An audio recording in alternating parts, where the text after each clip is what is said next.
we are going to be discussing. Well, we just watched it. It came on to on in the UK. It's on Sky Cinema. Yeah. It's Zack Snyder's Justice League. Whoop, whoop. So at last, we have the Snyder cut. Yay. So, what did you think? I absolutely adored it. I thought finally been given a reason to like him again. Because anything is better than that Joss Whedon pile of shit that we got. But it's so, the whole, probably like spoilers obviously, but the whole thing that clinched it for me was the whole cyborg story. I really enjoyed, because I thought, that's what I thought about Justice League when I saw it in cinema. I thought it seemed like a cyborg origin story, that they didn't do the origin story, and it was so well done. I just thought, it's a character I've not really ever really thought about, but he was so well done.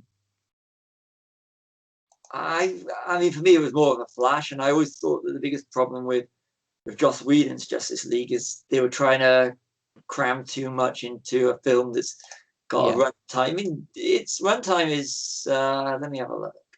4 hours. Oh, the original. The original. 2 hours. 2 hours. Yeah. Warner's demanded something under 2 hours, didn't they? Yeah, and this one, and Zack Snyder's is almost 4 hours, and I did the whole one sitting thing, and yeah, I did. It felt like it didn't feel like a 4 hour film, and I like the way it's the chapters. Because it was originally supposed to be a mini series, wasn't it? Yeah. But I'm glad they didn't go that route, and they did keep it as a full film. Yeah, I mean, it goes up there with those really long films that don't feel long, like Schindler's List, and, well, for me, Braveheart's a guilty pleasure. But yeah, no, I agree with that. I think it didn't feel like 4 hours at all. I mean, wasn't it like 3 hours 52 or something? Something like that, yeah. Yeah, I mean, because for me, Lord of the Rings as well is another one that never feels long, but I think it feels like an eternity for you. It does. It really does. I mean, it's. I like Barry Allen. I thought that was. I like the color palette. I like. Yeah. Because I went back afterwards and I just flicked onto a bit of the 2017 Justice League, and the oranges and Joss Whedon's was there essentially just to make a Marvel movie out of because he'd done the Avengers basically. Yeah, and that whole red tinge looks awful, doesn't it? It does. You see the original and it's like, it's dark, but it contrasts the colors of the heroes, because I think that's one thing they did actually get right, was the outfits are really good. And I actually have come to like Wonder Woman's outfit. I never used to, but I think it really suits her for a film like this where they team up. Yeah, after coming off of the MCU and X-Men, her uniform was very impractical. I think it's a hard uniform to do, isn't it? It works with Captain America, but I think it's because it's on a woman, you're kind of expecting curvy things and skirts and that, aren't you? So I think, I never thought about it until just now, is that because there's a backstory to the Amazonians, that you actually see that they're just wearing the traditional it's like uniforms. Armor, isn't it? Yeah. So with Diana Prince wearing what she wears, it's just a continuation of that's what she knows. Yeah. So Zack Snyder's brought a logic to Wonder Woman. Yeah, and he also makes Aquaman make sense now as well.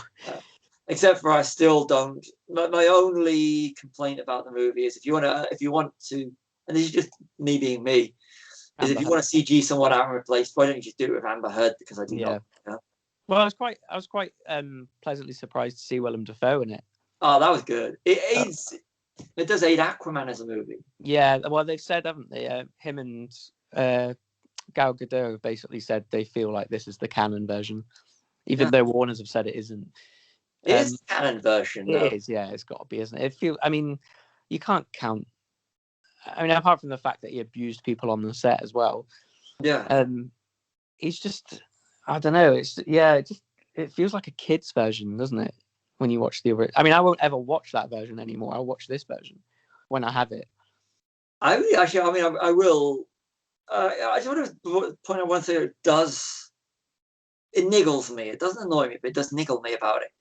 Is that because it's Superman and Batman, more so over Barry Allen, Cyborg, and Wonder Woman, I really would have liked to, on a personal note, have had a big screen viewing of this.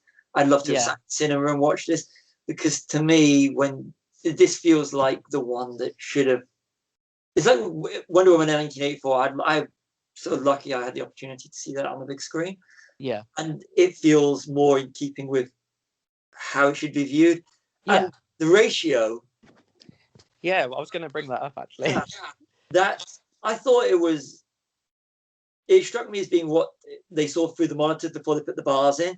Then it hit me, it was IMAX. Yeah, that's, I mean, I had to do it. When I first put it on, I was kind of like, is my telly fucking up? Or, but for anyone that hasn't seen it, it's done in 4:3. Is it 4:3 ratio? Or it's similar, isn't it, to like a TV? It's got the bars down the side instead of widescreen. But yeah, it's because of IMAX is in that ratio, isn't it? And I thought it was the original what saw through the monitor before they put the bars in it. It hit me, it was IMAX when I was watching it. Yeah. And it really upset me a bit more that I don't get the opportunity. And I hope they do somewhere down the line release this in IMAX. I think they would have if COVID hadn't been here. Yeah. Because I mean, they threw about, was it another 70 million, wasn't it, to finish it basically? And they made it look better than the Josh. Yeah. And I mean, the Steppenwolf now. Way better. Yeah, it doesn't look like dodgy CG anymore. No, his armor's really cool as well, isn't it? Yeah. And it kind of looks like, I don't know, it looks like the armor from Wonder Woman 84 as well. Similar, doesn't it? Like it's in sort of scales, isn't it? Yeah. And Darkseid as well. Seeing Darkseid was just cool because I always like Darkseid from the animated series. Very Thanos, especially is it his thing reminded me of very Thanos. He is basically, he's way more powerful than Thanos, but he is basically the DC version of Thanos. And you know, one thing I wish they had done from the animated series is Michael Ironside played him. Oh. I mean, how cool would that have been? Oh, that would have been cool.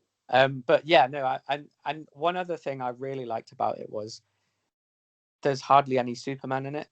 Yes. I don't mean that in a bad sense, because like I like Superman, but I thought Henry Cavill was really good in this version. Like, and it's you know, it's weird that there's versions of the film, but that's another podcast as well. But and seeing the black suit as well, you know, is more faithful to the return arc, isn't it? And I guess it made him sort of not knowing who he was make more sense in this version, because it's kind of, I think it was just a gimmick to get a fight scene, wasn't it? Yeah. But yeah, no, I thought Superman was really well handled. I mean, he's obviously going to be the guy that saves the day at the end, isn't he? But it's not glorified on. It's that really cool moment, isn't it, where Steppenwolf Zack is it Batman he's about to kill, or was it someone else? I think it's not Cyborg, is it? Cyborg, yeah. And then it just sort of stops on Superman's shoulder, doesn't it? And he's like, "I'm not impressed." And you're like, "Yeah." I was watching when I was watching it yesterday. We were 2 hours into it. And I was like, I haven't seen Superman. Yeah. This is. But you don't realize. No, but it's how it should be. It shouldn't be a Superman movie. No, especially not a dodgy mustache removed Superman. And I watched a bit of the opening of Justice League afterwards, and it's awful, isn't it? It is, and all the stuff that Joss Whedon put in, and all the stuff and the bit at the start with Batman fighting the Parademon. Yeah, and they'd stick the Batman theme in as well. Yeah, and isn't it Danny Elfman doing the score too? Yeah, they replaced. There's a guy called Junkie XL did the music for Batman v Superman and this, and I actually think the sort of the techno-y score is quite good. Yeah, because I mean, everything's Hans Zimmer now, isn't it? Yeah. So it's nice to hear something a bit different. And Danny Elfman kind of sounds the same now. I'm not putting the guy down; he's a great composer, but he does kind of sound the same, doesn't he? Yeah, it works. Them altering the score and giving the reins back to Joss Whedon, to Zack Snyder. Yeah, and that is the closest thing I've seen to a Zack Snyder film since Punch. A good one.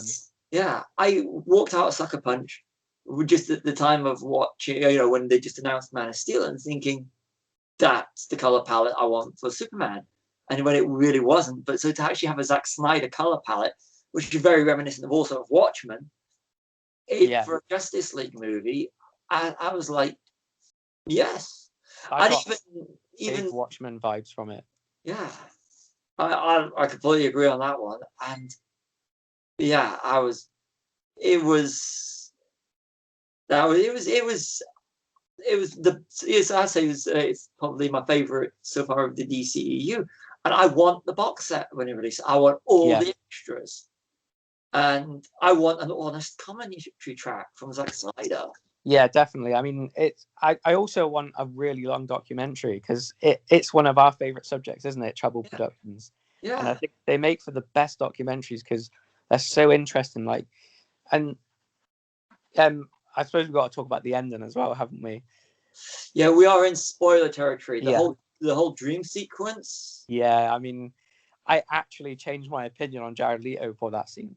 I think he was really good in that scene. With the long hair, I thought, looks like the Joker. Give me more of this. Yeah.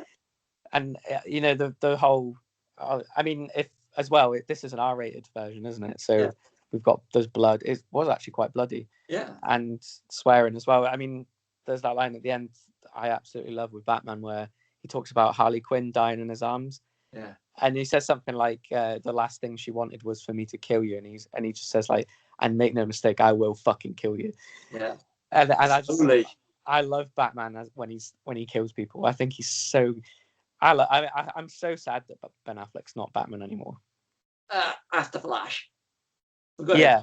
I mean, I don't know what's going on with that whole. I mean, is Henry Cavill still Superman, or? That's up in the air. They said no, but that after this I think that they're going to be. I personally believe that after this, it's kind of funny. This is the thing this is the cut that the fans always wanted. Yeah. I mean, at least we didn't have to wait as long as we had to wait for the Richard Donner cut of Superman 2. No, but it's that same sort of persistence, isn't it? And especially things like Twitter now, because it was a hashtag originally, wasn't it? And the fact that we do sometimes have the power to bring this cut back is great. I mean, I don't think they were expecting any more money from it, but it's like Blade Runner 2049, isn't it? They made it for the fans, without expecting any return, and I hope it does change things up a little bit in the DCU. I think if you look at, I think the fact that they were to go, I think one of the big changes. I mean, thanks to that troll on who trolled James Gunn, so that when James Gunn was out of contract with Marvel because of and DC literally said, okay, so there's a Suicide Squad, and with what Marvel have done with letting directors, notably Taika Waititi as well as James Gunn, play with the property. Yeah. And then we're saying that, well, maybe they'll let Zack Snyder hopefully beg him or whatever they have to do to let him take the reins and do a comic book movie what he wants, like he wants to do it. I mean, and Zack Snyder's Justice League is a start of what can happen when you give a creative director the opportunity to release the film he wants to release. Yeah, I mean, I kind of like talking about Watchmen. The extended cut's fantastic, isn't it? Where it combines the Black Freighter stuff, and it's strange that Snyder was on even before this. He was kind of a different cut kind of guy, because I mean, there's a director's cut of Dawn of the Dead as well, but I mean, it's good that we have these sort of films that do pick up so much cult status that Blade Runner again. There's 5 different cuts, and you can have whatever version of the movie you want, which is I love that, and I definitely 100% choose the Snyder cut. This is the Justice League we should have got. I mean, I completely agree. And Zack Snyder, for me, is someone I'm very loyal when it comes to it. If it's a film that I truly love, I mean, I will watch anything with Jon Favreau that he does as a director. Yeah, and Zack Snyder. After he did Watchmen, I will watch anything he does. It's the same with Robert Rodriguez and Quentin Tarantino. But Zack Snyder, if he puts his name to something, that's my ticket purchased. Definitely, yeah. And the Justice League. This is all I wanted to see. I wanted to see a good, like he's by no means he's a great director, like visually as well. He's probably one of the best out there right now. But just having like Batman v Superman was kind of a letdown, wasn't it? And and then Justice League as well. It was nice to see him come back and do what he does best, which is visual stuff, and shove it in your face, like not in a Michael Bay I should direct porn way. He's always been great with visuals, and like that shot near the end where they're all lined up, but they do it profile, so you see them all standing in a line. I think that's such a great shot. That's your Marvel superhero shot. Yeah, oh, definitely, yeah. I mean, and what did you think about the whole Martian Manhunter edition as well? Being that guy from Man of Steel. Okay. That was I kind of forget. Other than, of course, Ezra Miller. Can I just say, I just want to point out how certain elements of the Zack Snyder cut that kind of like I love even more because Ezra Miller's in Crisis on Infinite Earth, and I'm such a huge fan of Crisis on Infinite Earth. And Martian Manhunter is from Supergirl as well. Right. John Jones. So seeing the Martian Manhunter linked in from Man of Steel and having him appearing in it, I was like, yes. So I like the Martian Manhunter because of, like I said, for Supergirl, the TV series. So having that being a continuation of Man of Steel was just, I want Martian Manhunter to sit and it made sense, the ending where they were at Wayne Manor. Yeah. And the whole a big table with 6 chairs, but room for more. And having the Martian Manhunter turning up at the end was just and having Martian Manhunter turn up in the film as well, so it's not like a big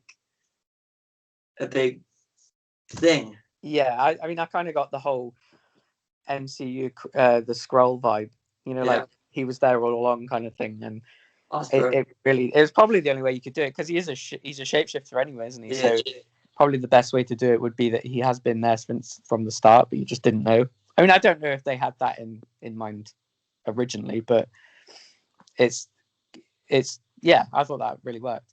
Was there anything you felt didn't work, or that you weren't that impressed with? No, really, no. I actually said it was a long film, and I like the way it was split into chapters. But to me, as a narrative, it worked perfectly. I mean, the acts weren't, because like I said, it's split into chapters, so there was no. I don't think there was like Endgame, which is a 3-hour movie. I don't think it was not the traditional 3-act. No. But it just went.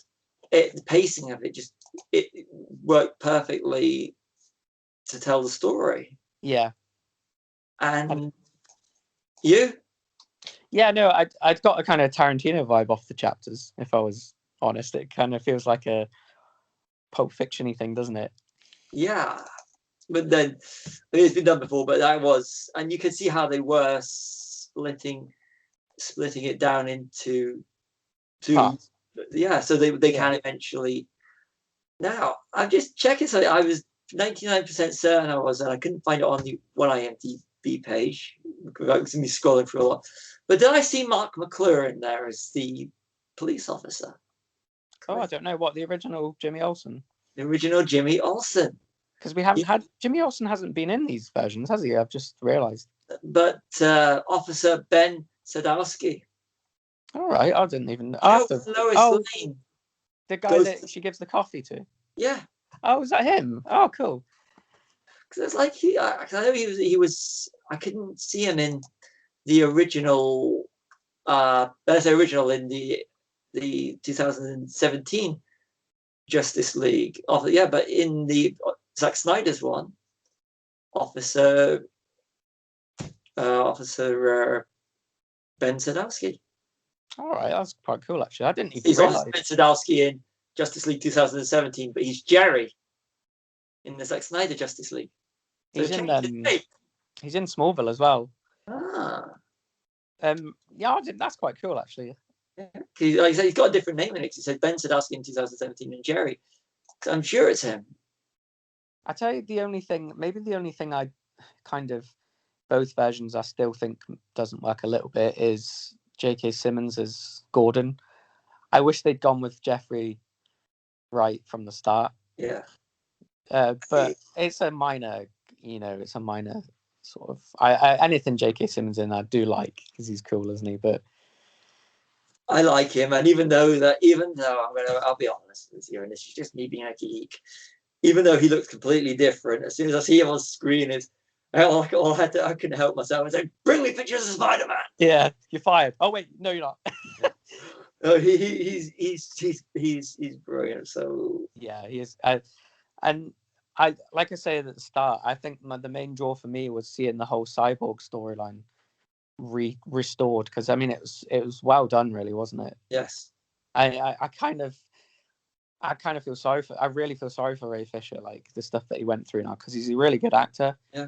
And I've heard apparently the reason he won't return is because the guy in charge of Warner's kind of ignored him, basically.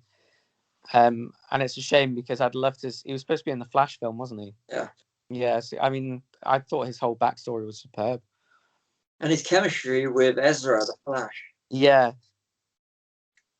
And I hope that they manage to. I hope Zack Snyder still stays attached to this or work with DC, and I hope he manages to get in a room with him and talk it out. I think. I mean, I hope that they just get a good director or get someone that'll just sit in the room and just get him back on board. Give him a career.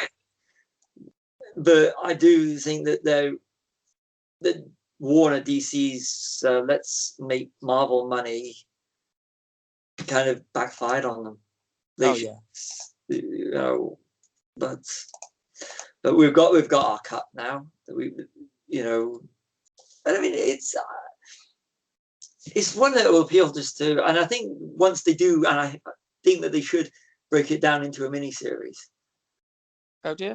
I do. I think because if you break it down into a mini-series, then you will get a bigger audience. And if you get the bigger audience, it means you've got more of a chance. Because a lot of people that aren't really into comic books, or have had their fingers burnt with the Whedon version, will be saying, "Well, I'm not going to sit through a 4-hour cut."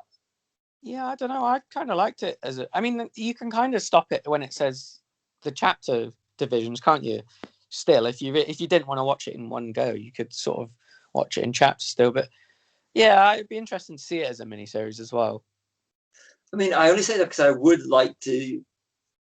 For me, it's about if it's going to get a bigger audience, cut it down. Yeah. You think on the point that at the end of the day, these films have to make money. And it's like I would happily sit through I sat through the entire Ultimate Edition of Watchmen movie, but would everybody else do it? Not really.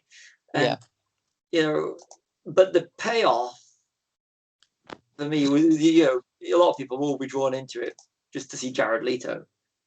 Yeah, I kind of get it, because I actually, like I said earlier, when I saw that scene, I went into it fresh. Obviously, I tried not to look at see if just in case there were any spoilers, and I'm glad I didn't, because I was kind of like when you sort of hear him off screen at first, don't you? And I was kind of like, surely that's not him. And then when he popped up, I was kind of like, oh. And then as I was going on and on and on with his speech, I was like, I actually like him now. What's going on? I know this is where we disagree. I like him anyway, so I'm kind of on a bias. Yeah, if you sort of followed from the start, you'll know I don't really like Jared Leto as an actor, apart from a few roles. But this kind of sort of brought him back a little bit for me. I kind of thought I want to see more of that Joker, not the stupid tattooed just stupid one. Like I liked this Joker. I thought he was cool. Like I like Joker when he's a psycho. Yeah. And he does play a psycho quite well, I must admit.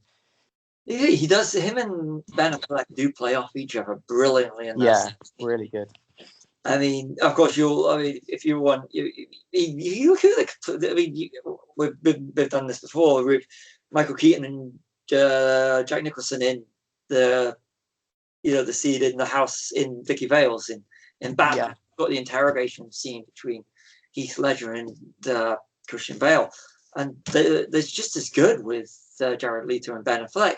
Yeah. And there was R.D. Ryder, so there's a Harley Quinn reference. Yeah, because I don't know if these dream sequences are like premonitions for like the planned trilogy that he had, or whether it's the third film would have been that actually happening, or I don't know. It was intriguing just to see that sort of what if scenario, wasn't it? Yeah. But they do mention like the multiverse. Yeah. A version of the multiverse, and how it's always Batman that brings it on. Yeah. So it's going to be interesting when Flash comes, when they do Flash. I assume it's going to be Flashpoint Paradox, isn't it? Yeah. I think that'd be interesting, and plus Michael Keaton's in it, so. Oh, yeah. And I like Ezra Miller. I'm sorry, but Ezra Miller, I do as well. I like the hot dog thing. Yeah, and he sort of puts it in his pocket for later. Yeah, that was, and I like he got his future girlfriend in there as well. I thought she was. Yeah. I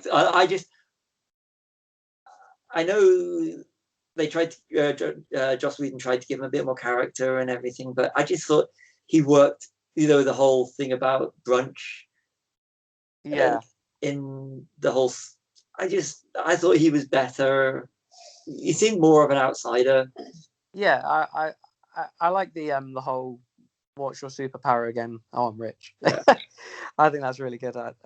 Yeah, I mean, you can immediately tell the Whedon editions, can't you? It's all mainly dialogue that just sounds outdated now, and I don't know. Yeah, I mean, it was good when he wrote Buffy. He was at the top of his game, but that sort of humor is a bit meh now, isn't it? Oh.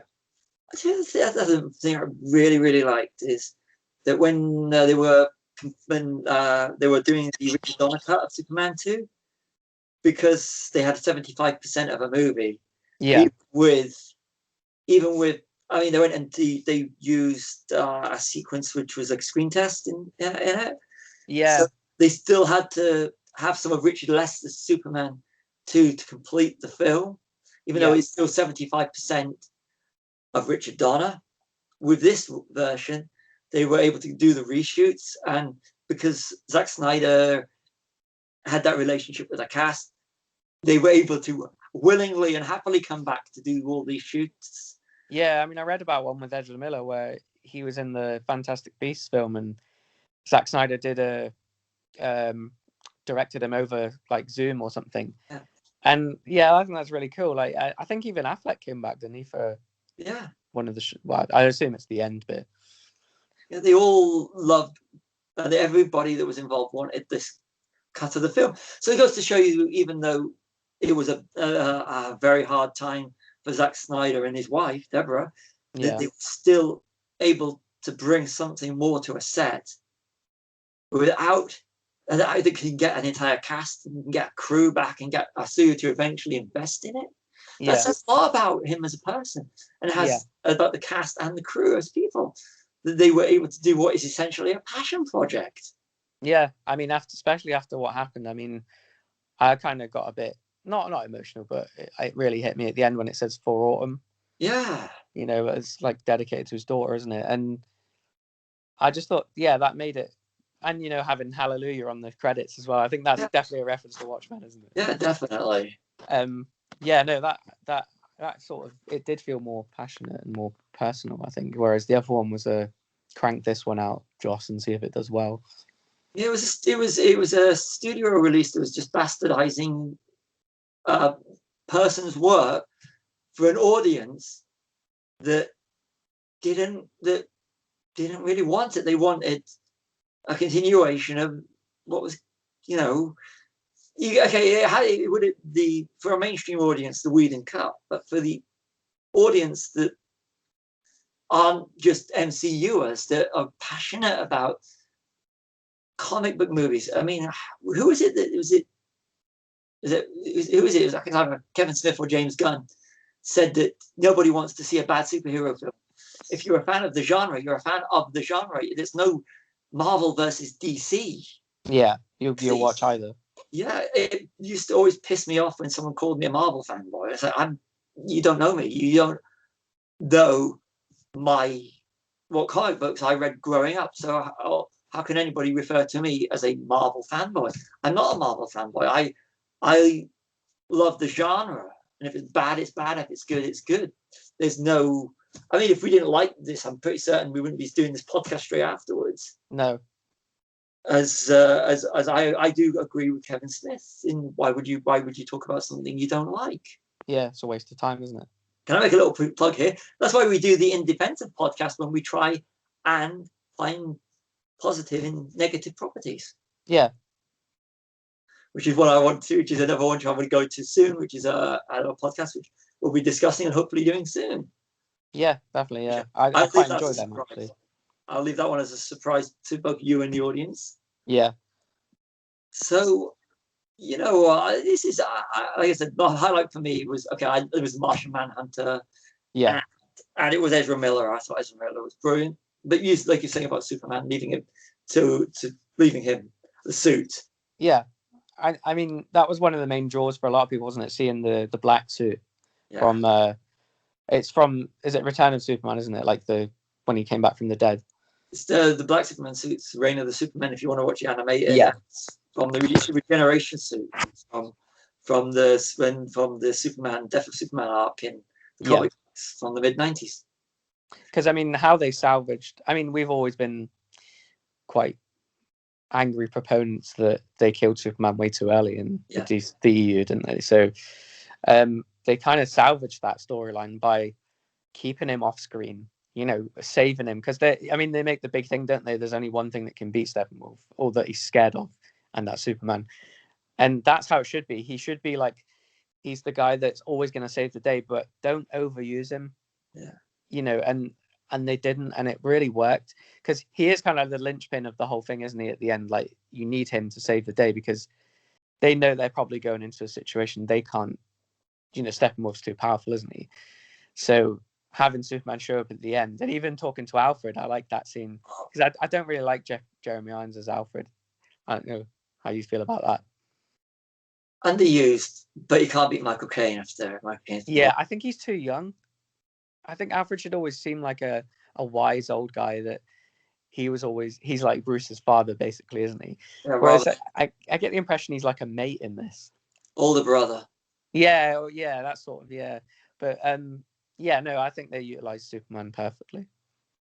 It's the whole, we've got no Superman, we are going out. And I do always get a bit teary-eyed at the end when, because the film is about Batman trying to repent for his sins for what he did to Superman, and the ending where like, which is in both versions, it's like, how did you get the money?